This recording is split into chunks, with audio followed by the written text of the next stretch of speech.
सोचिए जरा, इटली की गलियां जहां आमतौर पर पिज्जा और पास्ता के लिए मशहूर हैं, वहां आज लोग सड़कों पे उतर आए हैं और हाथ में झंडे, गले में नारों की गूंज और सवाल सिर्फ एक, फिलिस्तीन को आखिर कब तक इंतजार करना हो। प्रधानमंत्री जॉर्जिया मेलोनी कह रही हैं, हाँ मान्यता मिलेगी लेकिन कुछ शर्तों के साथ। जनता कह रही है बस बहुत हुआ, अब और इंतजार नहीं। तो चलिए आज की इस कहानी में समझते हैं इटली में इतना बड़ा हंगामा क्यों मचा है, मेलोनी किस बात पर अड़ी हुई है और आने वाले दिनों में हालात किस ओर जा सकते हैं। अक्टूबर 2023 हमास ने इजराइल पर हमला किया और फिर शुरू हुआ गाजा पर भीषण हमला। हजारों लोग मारे गए, लाखों विस्थापित हुए और पूरा इलाका खंडर में बदल गया। इसी के बाद यूरोप में बहस छिड़ी। सवाल ये था कि क्या अब समय आ गया है कि फिलिस्तीन को औपचारिक रूप से राज्य के तौर पर मान्यता दे दी जाए। स्पेन, आयरलैंड और नॉर्वे जैसे देशों ने हाँ कह दिया, लेकिन इटली ने तो साफ कहा बिना शर्त मान्यता देना सही नहीं होगा, और यहीं से आग भड़क उठी। प्रधानमंत्री मेलोनी ने साफ शब्दों में कहा, पहली बात, जब तक हमास सत्ता में है तब तक कोई मान्यता नहीं।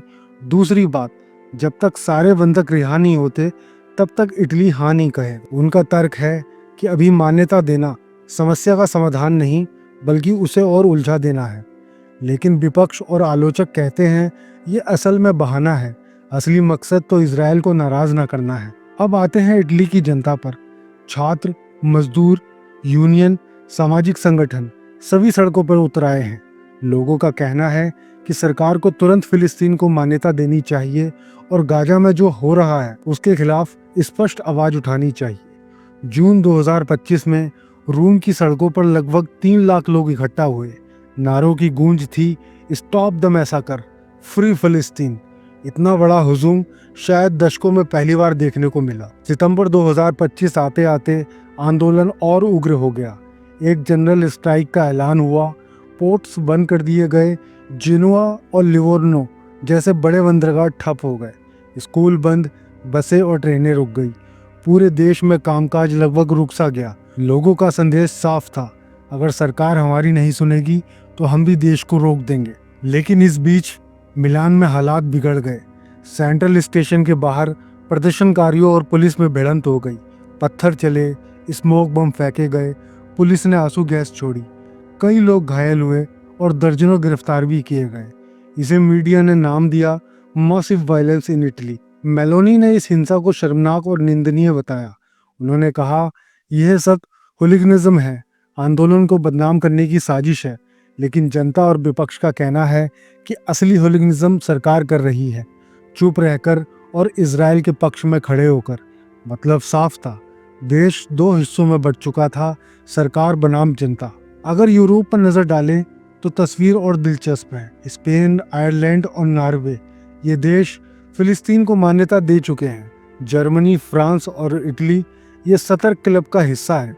यानी इटली अब यूरोप के प्रो इजराइल कैंप में गिना जा रहा है, और ये बात वहाँ की जनता को और चुभ रही है। इन आंदोलनों का असर सिर्फ राजनीति तक सीमित नहीं रहा। सप्लाई चेन बाधित हुई, कारोबार प्रभावित हुआ, रोजमर्रा की जिंदगी अस्त व्यस्त हो गई। लेकिन सबसे बड़ा असर ये हुआ कि इटली की राजनीति में फिलिस्तीन का मुद्दा अब सिर्फ विदेश नीति का सवाल नहीं रहा, ये एक घरेलू बहस बन चुका है, ये एक नेशनल डिबेट है। अब सवाल ये है कि आगे क्या होगा। क्या मेलोनी अपनी जिद पर अड़ी रहेगी या जनता के दबाव में आकर कोई सिंबॉलिक कदम उठाएगी, या फिर यूरोपियन यूनियन कोई साझा रास्ता निकालेगा और इटली को मजबूरी में उस पर चलना पड़ेगा।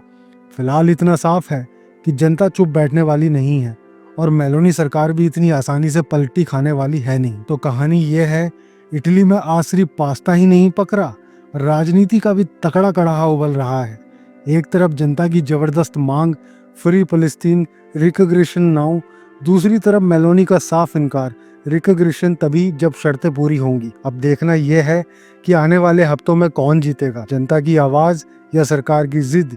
और एक बात पक्की है, इटली की गलतियों में आज जो नारे गूंज रहे हैं वो सिर्फ विदेश नीति नहीं बल्कि इटली की सियासत का भविष्य भी तय करने वाले हैं।